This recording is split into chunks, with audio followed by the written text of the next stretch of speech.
Spinsterhood was a word that tended to invoke either panic or pity, but Penelope was coming to realize that there were decided advantages to the unmarried state. First of all, no one really expected the spinsters to do dance at balls, which meant that Penelope was no longer forced to hover at the edge of the dance floor, looking this way and that, pretending that she didn't really want to dance. Now she could sit off to the side with the other spinsters and chaperons. She still wanted to dance, of course. She rather liked dancing, and she was actually quite good at it. Not that anyone ever noticed, but it was much easier to feign disinterest the farther one got from the waltzing couples. Second, the number of hours spent in dull conversation had been drastically reduced. Mrs. Featherington had officially given up hope that Penelope might ever snag a husband, and so she would stop thrusting her in the path of every third tier eligible bachelor. Portia had never really thought Penelope had a prayer of attracting the attention of a first or second tier bachelor, which was probably true, but most of the third tier bachelors were classified as such for a reason, and sadly, that reason was often personality or lack thereof, which, when combined with Penelope's shyness with strangers, didn't tend to promote sparkling conversation. And finally, she could eat again. It was maddening, considering the amount of food generally on display at done parties, but women on the hunt for husbands weren't supposed to exhibit anything more robust than a bird's appetite. Pity of them. This Penelope thought gleefully as she bit into what had to be the most heavenly eclair outside of France, had to be the best spinster perk of all. Good heavens, she mourned. If sin could take a solid form, surely it would be a pastry, preferably one with chocolate. That good, huh? Penelope chalked down the eclair, then coughed, sending a fine spray of pastry cream through the air. Colin! She gasped, fervently spraying the largest of the globes that missed his ear. Penelope, he smiled warmly. It's good to see you. And you. He rocked on his heels once, twice, thrice, then said, You look well. And you, she said, too preoccupied with trying to figure out where to set down her eclair to offer much variety to her conversation. That's a nice dress, he said, motioning to her green silk gown. She smiled ruefully, explaining, It's not yellow. So it's not, he grinned, and the ice was broken. It was strange, because one would think her tongue would be tied the tightest around the man she loved. But there was something about Colin that set everyone at ease. Maybe Penelope had thought on more than one occasion. Part of the reason she loved him was that he made her feel comfortable with herself. Eloise, tell me you had a splendid time in Cyprus, she said. He grinned. Couldn't resist the birthplace of Aphrodite, after all. Penelope found herself smiling as well. His good humor was infectious, even if the last thing she wanted to do was take part in discussion of the goddess of love. Was it as sunny as everyone says? She asked. No.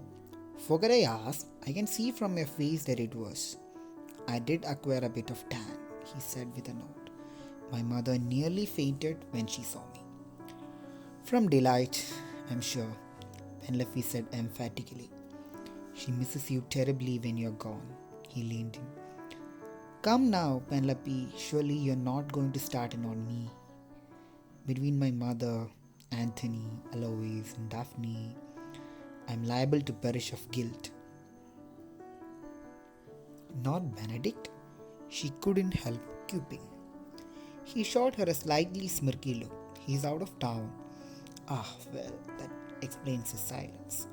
His narrowed eyes matched his crossed arms to perfection. You've always been cheeky. Did you know that? I hide it well, she said modestly. It's easy to see. he said in a dry voice. Why you are such good friends with my sister? I'm assuming you intended that as a compliment. I'm fairly certain I would be endangering my health if I would intended it any other way. Penelope was standing there hoping she would think of a witty rejoinder when she heard a strange, wet splash sound. She looked down to discover that a large yellowish blob of pastry cream had slid from her half-eaten eclair and landed on the pristine wooden floor. She looked back to find Colin's oh-so green eyes dancing with laughter, even as his mouth fought for a serious expression. Well, now that's embarrassing, Penelope said, deciding that the only way to avoid dying of mortification was to state the painfully obvious. I suggest, Colin said, raising one brow into a perfectly debonair arch, that we flee the scene. Penelope looked down at the empty carcass still in her hand. Colin answered her with a nod toward a nearby potted plant. No, she said, her eyes growing wide. He leaned in closer. I dare you. Her eyes darted from the eclair to the plant and back to Colin's face. I couldn't, she said. As far as naughty things go, this one is fairly mild, he pointed out. It was a dare, and Penelope was usually immune to such childish ploys, but Colin's half smile was difficult to resist. Very well, she said, squaring her shoulders and dropping the pastry into the soil. She took a step back, examined her handiwork, looked around to see if anyone besides Colin was watching her, then leaned down and rotated the pot so that a leafy branch covered the evidence. I didn't think you would do it, Colin said.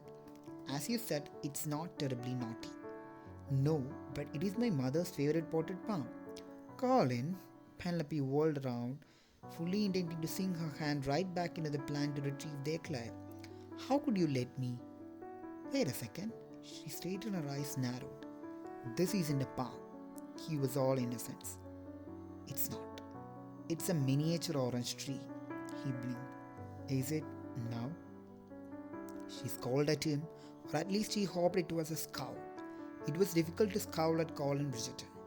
Even his mother had once remarked that it was nearly impossible to reprimand him. He would just smile and look contrite and say something funny, and you just couldn't stay angry with him. You simply couldn't do it. You were trying to make me feel guilty, Penelope said. Anyone could confuse a palm with an orange tree. She fought the urge to roll her eyes. Except for the oranges. He chewed on his lower lips, his eyes thoughtful. Yes, one would think they would be a bit of a giveaway. You are a terrible liar. Did you know that? He straightened, tugging slightly at his waistcoat as he lifted his chin. Actually, I'm an excellent liar, but what I'm really good at is appearing appropriately sheepish and adorable after I'm caught. What, Penelope wondered, was she meant to say to that? Because surely there was no one more adorably sheepish than Colin Bridgerton, with his hands clasped behind his back, his eyes flitting along the ceiling and his lips puckered into an innocent whistle. When you were a child, Penelope asked, abruptly changing the subject, were you ever punished? Colin immediately straightened to attention. I beg your pardon? Were you ever punished as a child? She repeated. Are you ever punished now? Colin just stared at her, wondering if she had any idea what she was asking. Probably not. He said, mostly because he hadn't anything else to say. She let out a vaguely patronizing sigh. I thought not. If he were a less indulgent man, and if this were anyone but Penelope Featherington, whom he knew did not possess a malicious bone in her body, he might take offense. But he has an uncommonly easygoing fellow, and this was Penelope Featherington, who had been a faithful friend to his sister for God knows how many years. So instead of adopting a hard, cynical stare, which admittedly was an expression at which he would never excelled, he merely smiled and murmured, your point being, do not think I meant to criticize your parents, she said with an expression that was innocent and sly at the same time. I would never dream of implying that you were spoiled in any way. He nodded graciously. It's just that, she leaned in, as if imparting a grave secret. I rather think you could get away with murder if you so chose. He coughed. not to clear his throat and not because he wasn't feeling well, but rather because he was so damn startled. Penelope was such a funny character. No, that wasn't quite right. She was surprising. Yes, that seemed to sum her up. Very few people really knew her. She had certainly never developed a reputation as a sterling conversationalist. He was fairly certain she would made it through a 3-hour parties without ever venturing beyond words of a single syllable. But when Penelope was in the company of someone with whom she felt comfortable, and Colin realized that he was probably privileged to count himself among that number, she had a dry wit, a sly smile, and evidence of a very intelligent mind. Indeed, he wasn't surprised that she would never attract any serious suitors for her hand. She wasn't a beauty by any stretch, although upon close examination she was more attractive than he would remember her to be. Her brown hair had a touch of red to it, highlighted nicely by the Nickering candles, and her skin was quite lovely. That perfect peaches and cream complexion that ladies were always slathering their face with arsenic to achieve. But Penelope's attractiveness wasn't the sort that men usually noticed, and her normally shy and occasionally even stuttering demeanor didn't exactly showcase her personality. Still, it was too bad about her lack of popularity. She would have made someone a perfectly good wife. So, you are saying, he mused, steering his mind back to the matter at hand, that I should consider a life of crime? Nothing of the sort, she replied, a demure smile on her face. Just that I rather suspect you could talk your way out of anything, and then, unexpectedly, her mind grew serious and she quietly said, I envy that.